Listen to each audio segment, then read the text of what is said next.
ಶಾಲೆಯ ಶಿಕ್ಷಕನಾದ ಪುಟಾಣಿ ಕೃಷ್ಣ. ಒಂದು ದಿನ ಪುಟಾಣಿ ಕೃಷ್ಣನು ಶಾಲೆಯ ಶಿಕ್ಷಕನಾಗಿ ಬಂದುಬಿಟ್ಟ. ಮಕ್ಕಳಿಗೆ ತುಂಬ ಖುಷಿಯಾಯಿತು.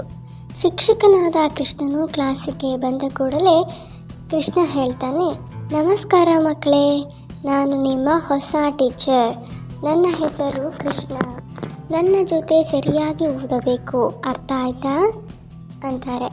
ಮಕ್ಕಳು ಆಯಿತು ಸರ್ ಅಂತಾರೆ.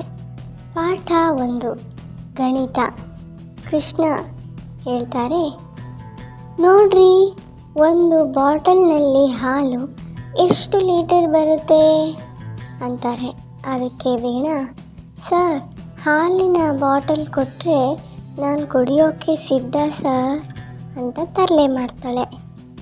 ಪಾಠ 2 ವಿಜ್ಞಾನ. ಕೃಷ್ಣ ಹೇಳ್ತಾನೆ, ಹೇಳಿ ನೋಡ್ರಿ, ಆಕಾಶಕ್ಕೆ ಏಕೆ ನೀಲಿ ಬಣ್ಣ ಬರುತ್ತೆ ಅಂತ ಕೇಳ್ತಾನೆ.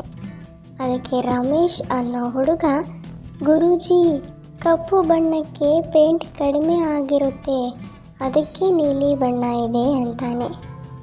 ಪಾಠ 3 ಇತಿಹಾಸ. ಕೃಷ್ಣ ಹೇಳ್ತಾನೆ, ಮಕ್ಕಳೇ, ಮಹಾಭಾರತದಲ್ಲಿ ಕೌರವರು ಎಷ್ಟು ಜನ ಇರ್ತಾರೆ ಅಂತ. ಅದಕ್ಕೆ ರವಿ ಅನ್ನೋ ಹುಡುಗ ಹೇಳ್ತಾನೆ, ಗುರೂಜಿ, 100 ಕೌರವರು, ಆದರೆ ನಮ್ಮ ಕ್ಲಾಸಿನಲ್ಲಿ 50 ಜನ ಮಾತ್ರ ಇರೋದು. ಕೌರವರಿಂದ ಕೇವಲ 1000 ಬರುತ್ತೆ ಅಂತಾನೆ. ಕ್ಲಾಸಿನ ಅಂತ್ಯ ಹೇಗಿರುತ್ತಪ್ಪ ಅಂದರೆ, ಕೃಷ್ಣ, ನೋಡ್ರಿ ಮಕ್ಕಳ, ಚೆನ್ನಾಗಿ ಓದಬೇಕು, ಆದರೆ ಜೀವನದಲ್ಲಿ ಖುಷಿಯಾಗಿರಬೇಕು. ಜಾಣ್ಮೆಯಿಂದ ಇದ್ದರೆ ಯಾವ ಪಾಠವೂ ಕಷ್ಟ ಇರಲ್ಲ. ಮಕ್ಕಳು ಹೇಳ್ತಾರೆ, ಸರಿ ಸರ್, ನಮ್ಮ ಜೊತೆ ಹಾಲು ಕುಡಿ ಬರ್ರಿ ಸರ್